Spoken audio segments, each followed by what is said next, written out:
Hey guys, it's Lauren from rustichoney.com, and today we are making 3 kinds of homemade donuts. Well, semi-homemade donuts. We're using canned biscuits. They're amazing, trust me, stick around.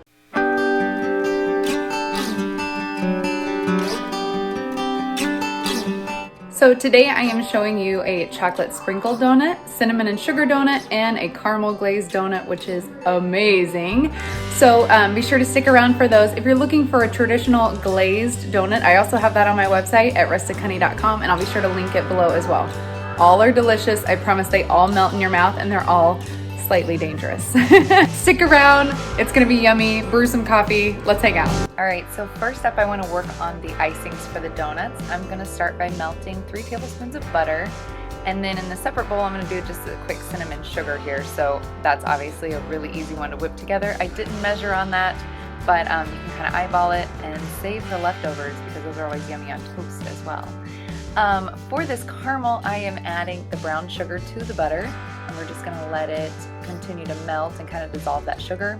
Then I'm gonna turn the heat off and put in some heavy whipping cream. You could do milk here. I happen to have some heavy whipping cream on hand, so that makes it extra decadent.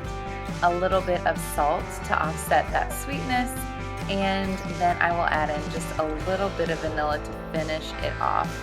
This is such a yummy combination and ended up being one of my favorites. I'm not sure why I haven't been making this one all of my life. So we're going to transfer it into a bowl here and then add some powdered sugar to make it more of an icing consistency. And of course in the video this is coming together very quickly, but I will have all the directions and the measurements on my website and in the description box below. So no worries on taking notes as we go here. I'm just kind of flinging things around in the kitchen, but I promise I will give you good notes below and on my blog. Try not to lick the whisk. I double dog dare you. It's so good.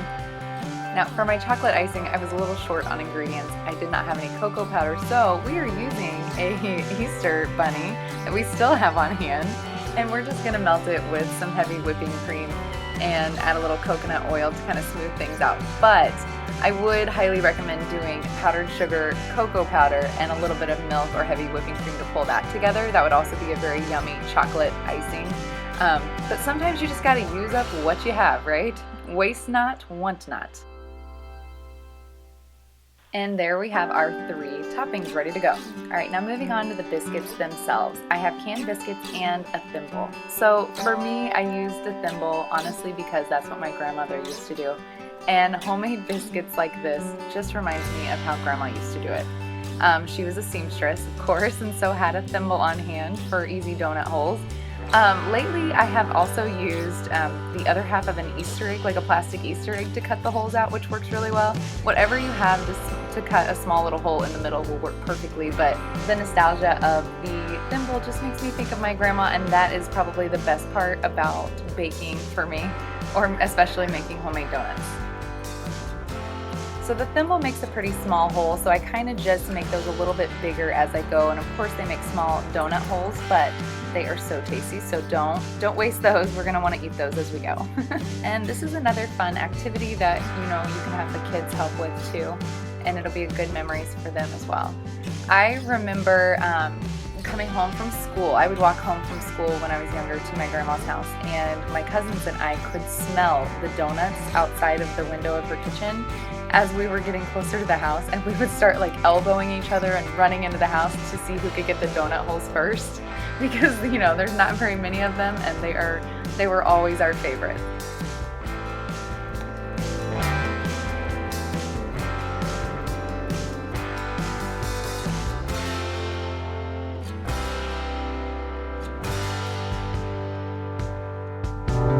Alright, and now we are ready to get these fried. Today I am frying these in my cast iron skillet with some vegetable oil, but of course those things can vary. I've done it many different ways. We just want to set a plate aside with some paper towels and then let our oil heat up. I always begin by frying the donut holes so that I can test the oil and make sure it's just right before starting on the donuts, because it does take a while to get up to heat. But once it is hot, these babies cook fast, so don't be walking away from hot oil. I hope your mama taught you that anyway. I am no expert fryer, but I do know that. So it only takes maybe 30 seconds on each side once that oil is super hot. But you just kind of want to let them go until they're golden, and of course they'll start to float in your oil. And gosh, they are just so yummy. They get a little crispy on the outside, but then nice and fluffy on the inside. So good. Tip there, use a fork to flip them over. It is a lot less messy. Learned that the hard way. I told you I was not an expert fryer.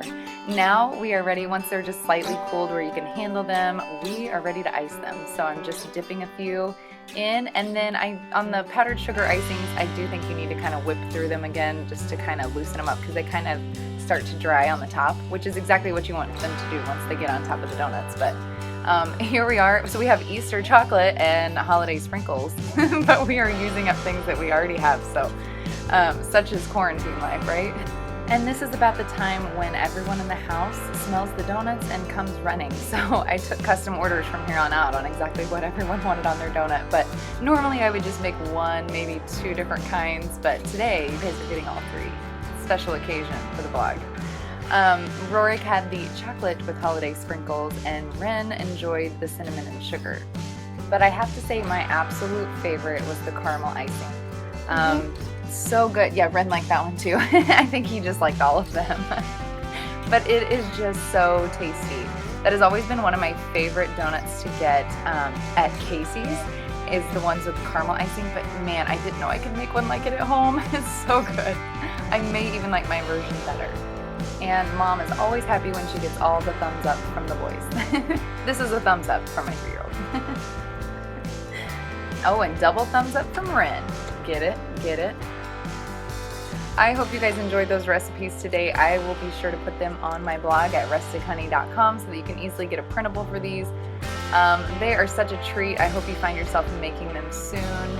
Let me know in the comments below which flavor would be your favorite. Hey, did you eat my donut? Rorik. I can't talk and hold this donut at the same time because my mouth is watering. Put it down. Anyway, I hope you guys enjoyed this video today. If you would like to see more rustic recipes, maybe some farmhouse decor and country styling for your home and wardrobe as well, be sure to subscribe to this channel and hit the bell for notifications so I will show up in your feed. And then of course, a thumbs up is always appreciated. I would love that. I hope you guys have a great day, and I hope we can hang out again soon. Thanks for watching. I will give you one pro tip. Have people over or feed these to your children so you personally do not eat the entire can of biscuits as you're frying them, because they're really addictive. Thanks for watching. Thanks for watching, guys. Be sure to give us a thumbs up and be sure to subscribe to our channel and hit the bell for notifications. Bye.